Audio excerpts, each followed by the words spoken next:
Rakan berkata, Presiden Joko Widodo akan meminta DPR RI untuk melakukan revisi Undang-Undang Informasi dan Transaksi Elektronik atau Undang-Undang ITE terhadap pasal-pasal karet. Presiden Jokowi ingin Undang-Undang ITE menjamin rasa keadilan bagi masyarakat. Kalau Undang-Undang ITE tidak bisa memberikan rasa keadilan, ya saya akan minta kepada DPR untuk bersama-sama merevisi Undang-Undang ITE karena disinilah hulunya, terutama menghapus pasal-pasal karet yang penafsirannya bisa berbeda-beda, yang mudah diinterpretasikan secara sepihak, ujar Presiden saat memberikan arahan dalam rapat pimpinan TNI dan Polri tahun 2021 di Istana Negara, Senin 15 Februari 2021. Selain itu, Presiden Jokowi juga meminta Kapolri Jenderal Listio Sigit Prabowo untuk meningkatkan pengawasan agar implementasi terhadap penegakan Undang-Undang ITE berjalan secara konsisten, akuntabel, dan menjamin rasa keadilan di masyarakat.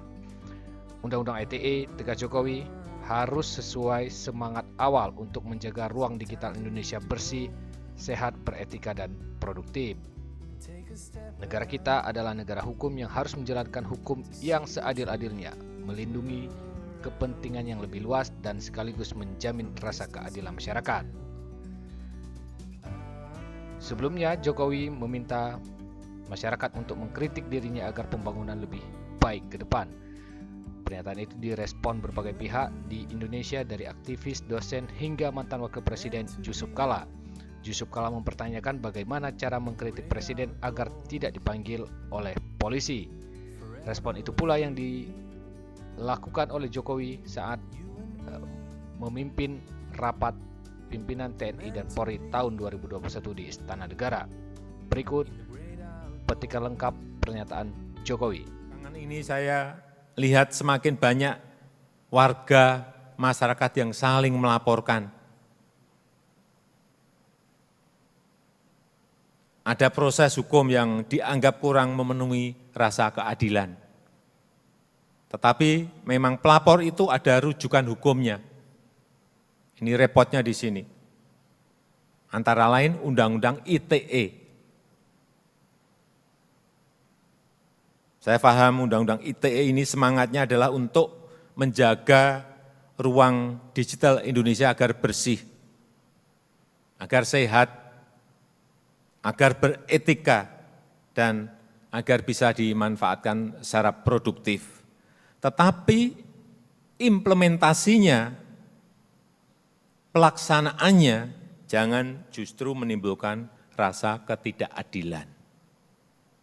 Oleh karena itu, saya minta kepada Kapolri agar jajarannya lebih selektif, sekali lagi, lebih selektif mensikapi dan menerima pelaporan pelanggaran Undang-Undang ITE. Hati-hati, pasal-pasal yang bisa menimbulkan multitafsir harus diterjemahkan secara hati-hati. Penuh dengan kehati-hatian. Buat pedoman interpretasi resmi terhadap pasal-pasal Undang-Undang ITE, biar jelas. Dan Kapolri harus meningkatkan pengawasan agar implementasinya konsisten, akuntabel, dan berkeadilan. Kalau Undang-Undang ITE tidak bisa memberikan rasa keadilan,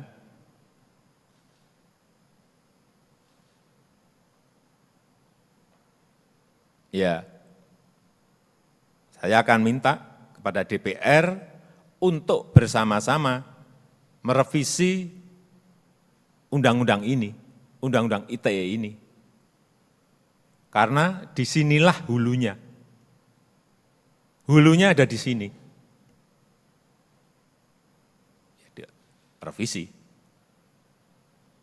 Terutama menghapus pasal-pasal karet yang penafsirannya bisa berbeda-beda, yang mudah diinterpretasikan secara sepihak. Tentu saja kita tetap harus menjaga ruang digital Indonesia.